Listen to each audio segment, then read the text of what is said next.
네, 박정현 판승부 CBS 라디오로 함께하고 계시죠. 삼성 저격수냐, 삼성 지킴이냐. 민주당 박용진 의원이 발의한 이른바 삼성생명법이 국회 정무위 법안심사 소위에 상정이 됐습니다.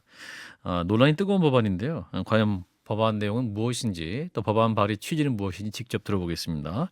더불어민주당 박용진 의원 스튜디오에 모셨습니다. 어서 오십시오. 의원님. 안녕하세요. 삼성지킴이 박용진입니다. 삼성 지킴이 박용진 의원님. 진지하게 들으세요. 진짜예요. 정말입니까? 네, 예. 어떤 의미에서 삼성 지킴이인지 저희가 말씀 들어볼 텐데 일단 정확히는 보험업법 일부 개정 법률안이죠. 그렇습니다. 예, 이제 언론의 삼성생명법이다 이렇게 얘기를 했는데 찬반 논란이 뜨겁네요. 어떤 내용입니까, 법안 내용? 보험업뿐만이 아니라 사실 금융은 대부분 남의 돈 가져다가 장사하는 그런 데잖아요. 예. 그러니까 남의 돈을 가져다가 고객의 돈을 가지고 엉뚱한 데 투자하거나 예. 사적으로 이용하거나 이러면 안 되잖아요. 그러니까 예. 다 일일이 그런 걸 규제를 해놓고 있습니다. 특히나 보험업은 보험회사가 고객의 돈으로 투자를 계열사에 자기 계열사에게 투자를 하긴 하는데 예. 총 자산의 3% 이상은 하지 마라. 큰일 난다. 위험하다. 이렇게 규제를 해놓고 있습니다. 예. 그 대부분 이제 이 이유가 보험업 때문에 뭐 경제의 슈퍼 전파자가 경제 위기의 슈퍼 전파자가 되지 않도록 하는 건데 예. 유독 대한민국의 삼성생명과 삼성화재만 예.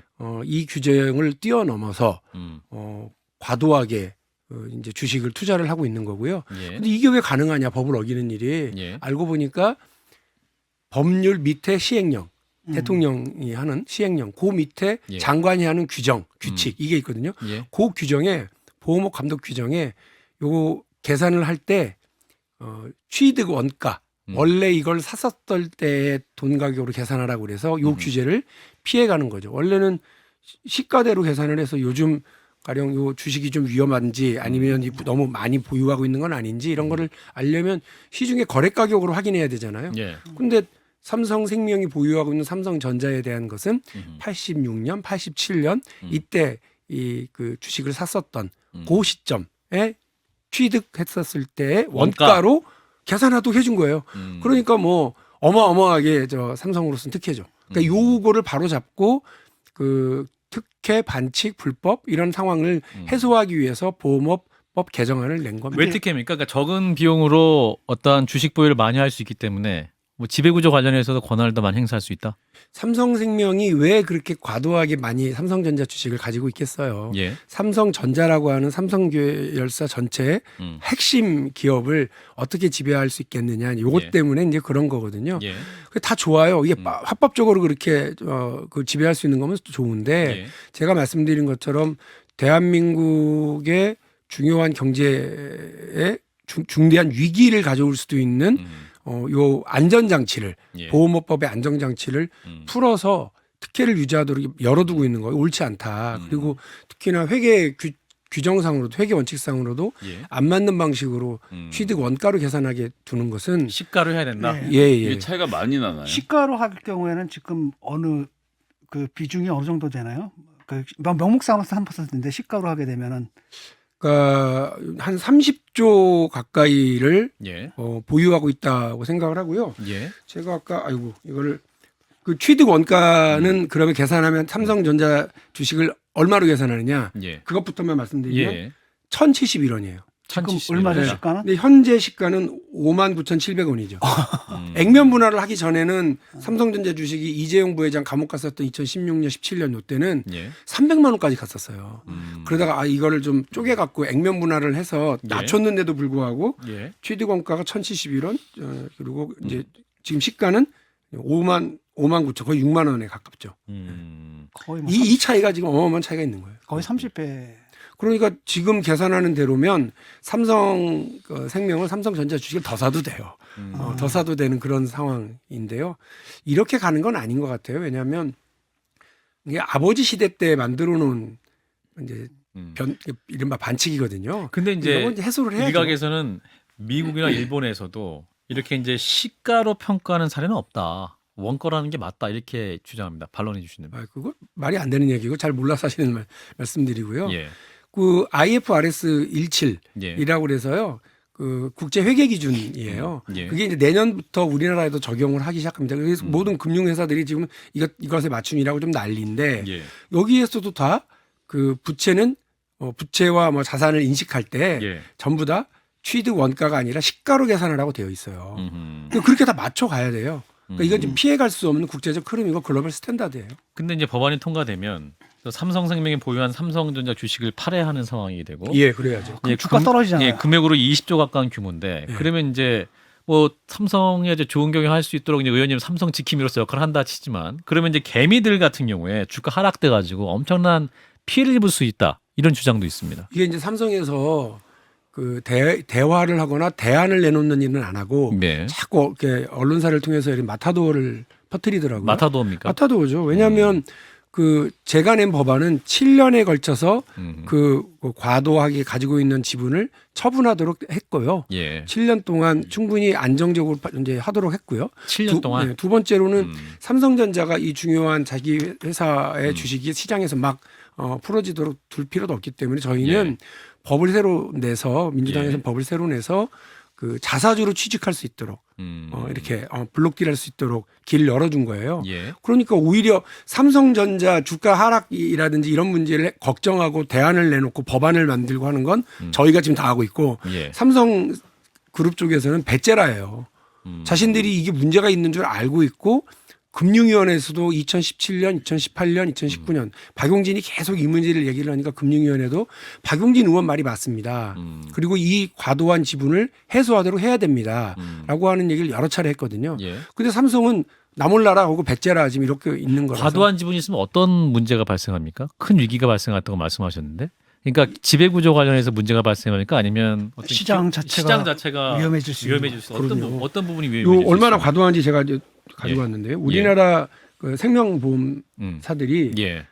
국내 주식을 어느 정도나 투자하고 있냐면 32조, 네. 한 33조 정도를 투자를 하고 있어요. 예. 근데 이 중에 삼성생명이 보유한 국내 주식이 31조 3천억 원이에요. 국내 그러니까- 주식 비중이 많다. 네, 그 중에서 29조 원이 삼성전자 주식이에요. 아, 삼성생명이 갖고 있는 주식은 것이 고위험 이제 평가 자산이잖아요. 예. 그런데 이렇게 전체 생명보험사들 중에서 삼성생명이 보유한 전체 주식이 95%가 넘고 이 중에 88%가 삼성전자 주식이라고 하는 건 너무 한쪽으로 몰빵을 해놓은 거예요. 삼성전자 몰빵해서 그래서 삼성전자 주식이 떨어지게 될 떨어지면- 때 삼성생명도 위험해지는 아하. 상황이 벌어지는 거거든요. 그래서 지금 삼성전자 주식이 안 좋았었던 때에 그 삼성생명이 발표한 걸 보면 예. 실적이 좋지 않다를 발표를 해요. 그러면서도 배당은 되게 많이 해요. 또 왜? 그 뭐 일부 언론에 나온 걸 보면 삼성생명 주식을 많이 가지고 있는 이재용 회장 일가가 예. 그 상속세를 현금을 확보하기 위해서 배당을 많이 요구하고 있기 때문이라는 얘기 아니에요? 예. 어쨌든 이렇게 우리 경제에 위험한 일이 벌어지게 해서는 안 되잖아요. 예. 또 하나는 삼성생명이 삼성전자 주식을 무슨 돈으로 샀냐? 고객 돈으로 샀어요. 유배당 계약이라는 게 있어요. 네. 만일에 여러분이 내신 보험료로 우리가 투자해서 돈 벌면 배당으로 나눠드릴게요.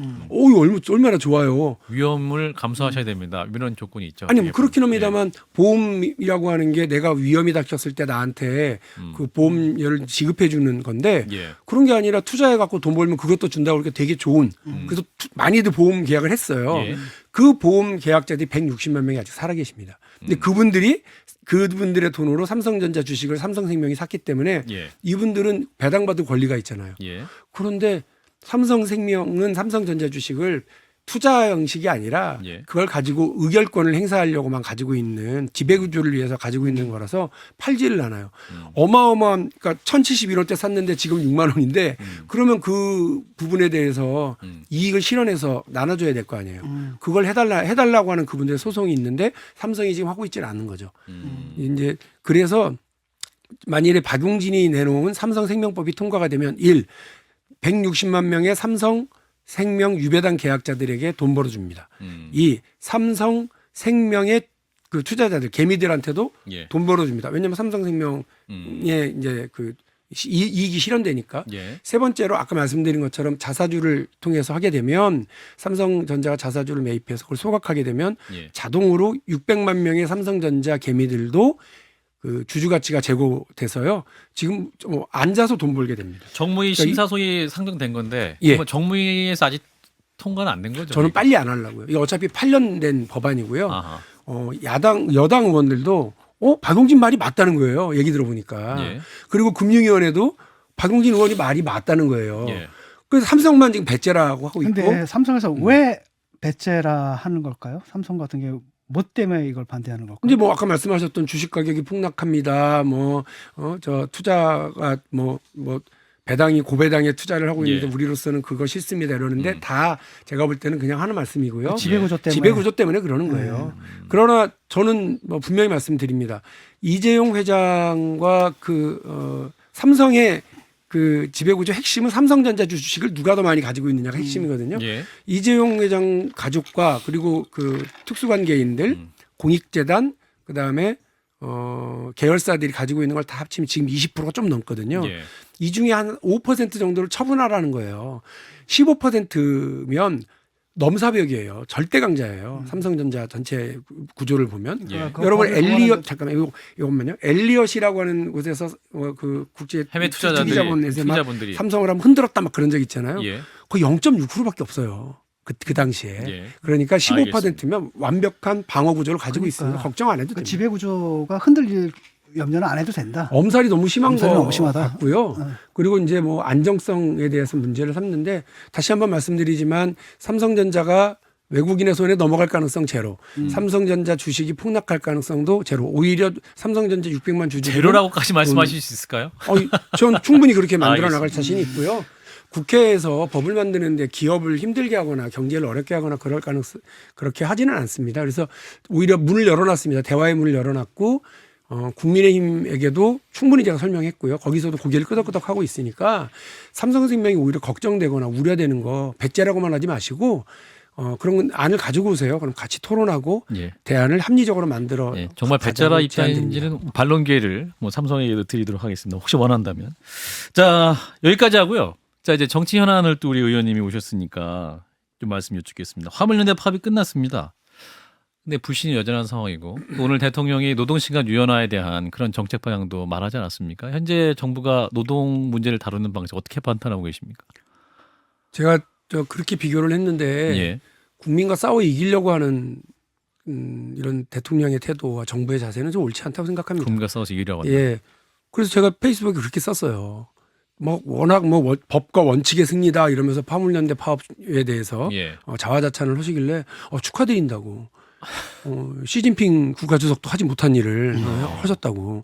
그 국민과 싸워 이긴 걸 자랑하고 있는 거 아니에요? 근데 지금 대통령 지지율이 올라가고 있는 상황이기 때문에 어떤 그게 더 대통령 걱정이죠. 더 걱정인가요? 앞으로 더 할 거 아니에요? 더 할 것 같다. 합법적인 파업이든 불법적인 파업이든 간에 어쨌든 대화의 장들을 열어나갈 수 있도록 해야 될 것이고 또 이게 일종의 갈등이거든요. 예. 이 갈등 구조를 잘 해소해 나가려고 하는 것이 대통령의 노력이어야 하는데 예. 갈등 문제는 계속 방치하고 더 악화되도록 하면서 당장의 파업이 주는 불편함과 불만 이런 부분들을 해소해버렸다는 걸로 이게 이 부분을 해소했다고 그래서 예. 파업을 종결시켰다고 그래서 지금 그 물류 현장에서 벌어지고 있는 여러 그 비정상적인 상황들이 그것이 해소된 건 아니잖아요.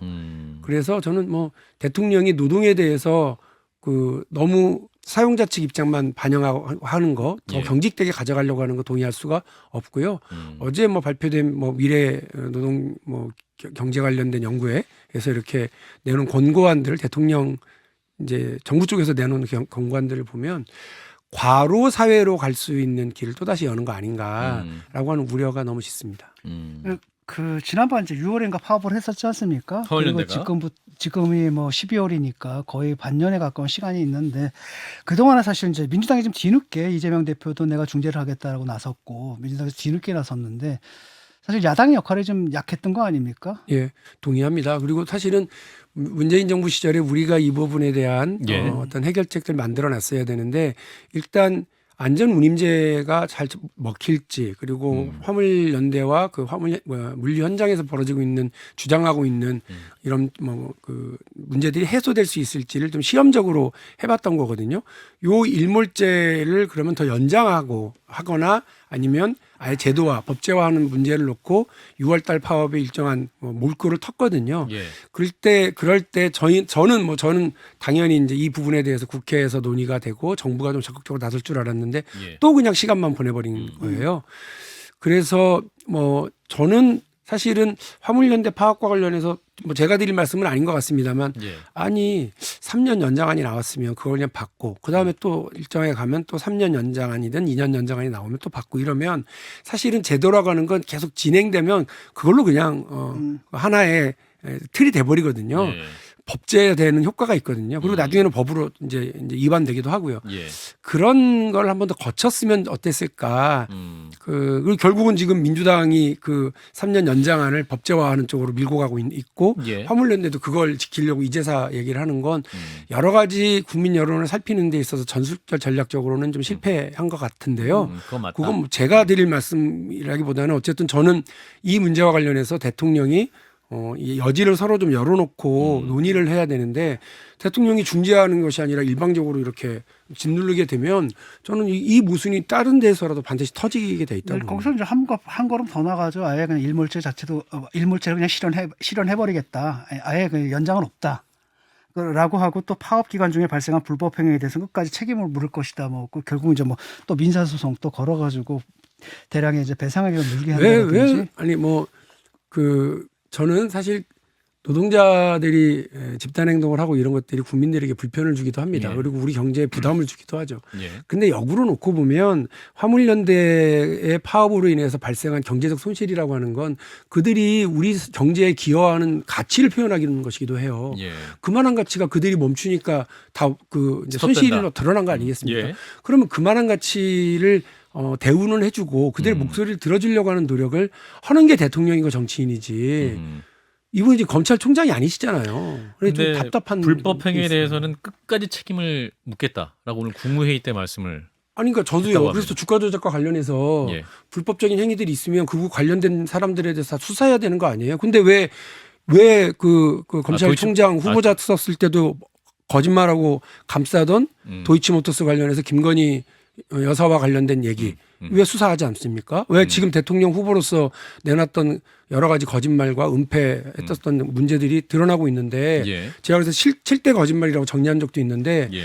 그 윤석열 대통령과 대통령의 부인 그리고 장모와 관련된 사안에 대해서는 왜 이렇게 대한민국 검찰과 대한민국 수사기관이 지지부진한 거예요? 저 그거 묻고 싶어요. 정말로 그 윤석열 대통령이 법과 원칙대로 하겠다고 그러면 그거부터 하셔야죠. 도이치모터스 관련해서 수사하라고 강력하게 얘기해 주셔야 되는 거 아니에요? 도이치모터스 관련해서도 끝까지 책임을 물으셔야 된다. 예.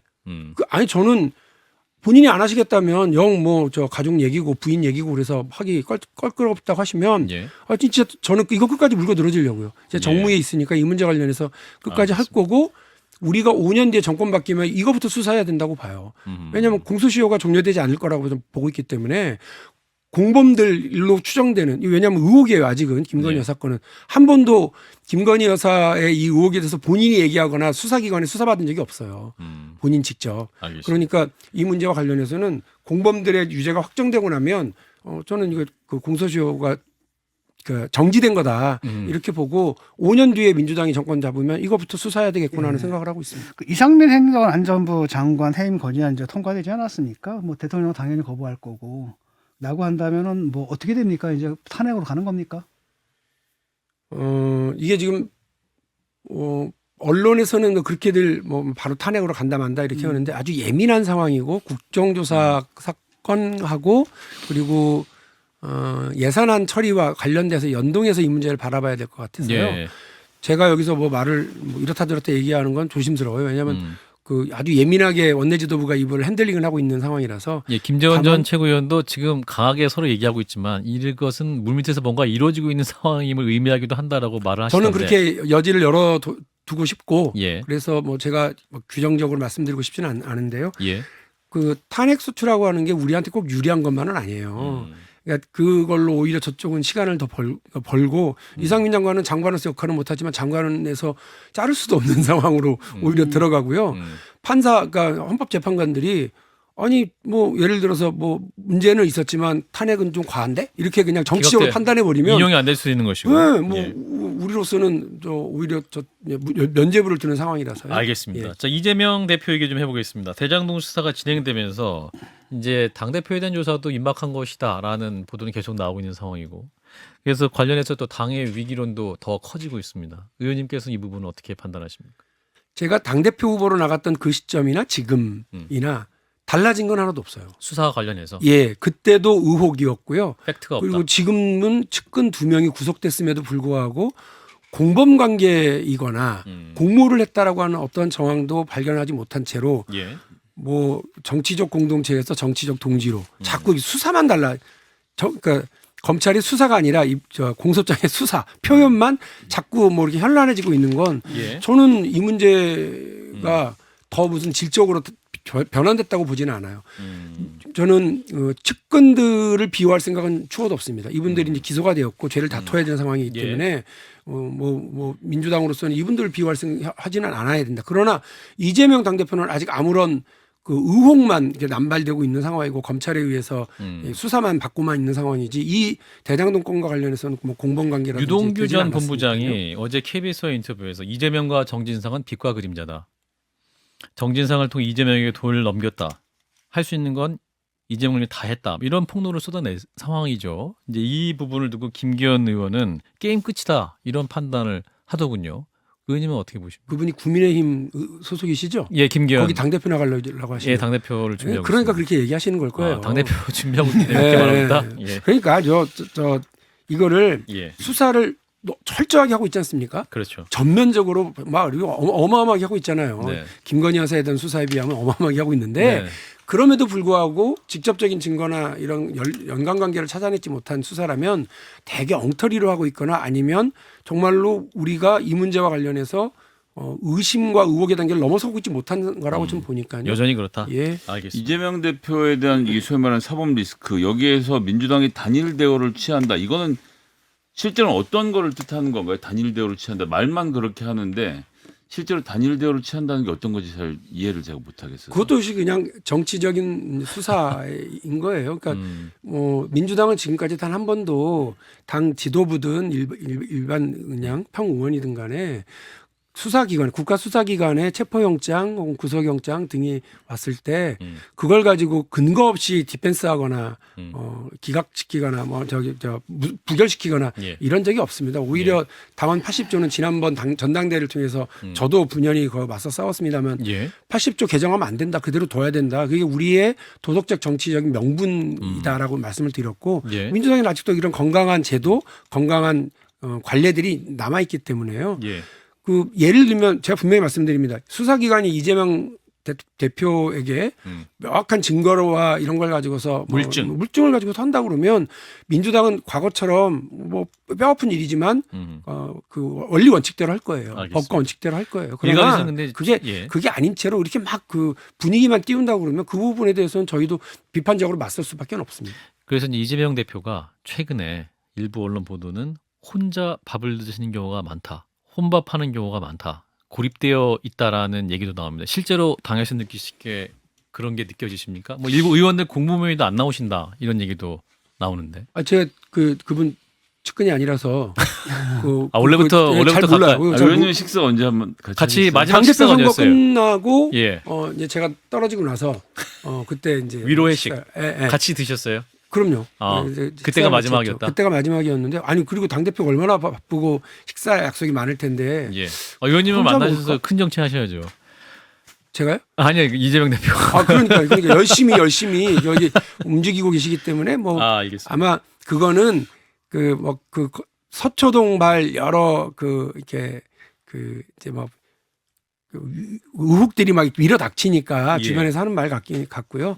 어제인가부터 아주 열심히 현장 방문도 하고 이렇게 경청 투어 이런 거 나서기도 하고 이제 그러는 것 같습니다. 그런 윤리적 기준에 의하면 노웅래 의원 지금 구속영장 청구되니 체포동의안 얘기 나오는데 이건 어떻게 처리를 하는 게 맞다고 15일 날 보십니까? 본회의가 있고요. 그때 아마 보고가 될 거고요. 예. 72시간 이내 처리를 하게 되니까 의총을 한번 열어서 판단하게 될 것 같습니다. 그런데 노웅래 의원은 이미 두어 차례 걸쳐서 본인의 억울함을 직접 해서 호소했거든요. 예. 그리고 또 아마 의총 열면 또 본인이 왜 억울한지 검찰이 내놓는 그것이 왜 적절하지 않은지를 설명할 기회를 가지게 될 거예요. 그리고 본회의장에서도 본인의 그 억울함을 또 표현하시게 될 겁니다. 그 부분에 대해서 우리 의원들이 판단을 할 거고요. 예. 그래서 무슨 당론 투표가 아니라 이건 어차피 그 비밀 투표 비공개 가부로 비밀 하는 투표니까 거죠? 그럼요. 들어가서 각자 종이에다가 가부를 쓰는 그런 행위이기 때문에 예. 당론이 아니라 의원 개개인의 양심과 판단에 맡기게 될 겁니다. 그래서 뭐 아까 말씀하신 뭐 단일 대우라고 하는 건 정치적 수사일 뿐이고 우리 안에서의 그런 관례, 국회법의 절차, 뭐 법과 원칙을 잘 지켜가면서 알겠습니다. 모든 문제를 저희가 대응할 겁니다. 예. 자, 함께 해주신 분 더불어민주당 박용진 의원이었는데요. 올해는 마지막으로 뵌 게 아닌가 싶기도 하고 예. 그 사이에 내년에 아마 뵙게 될 가능성이 많은데 네. 아무튼 연말 마무리 잘 하시고 오늘 나오셔서 감사합니다. 예, 어려운 얘기 들어주셔서 고맙습니다. 삼성생명법 꼭 통과될 수 있도록 노력하겠습니다. 민주당 박용진 의원이었습니다. 좋아요? 구독! 알림 설정.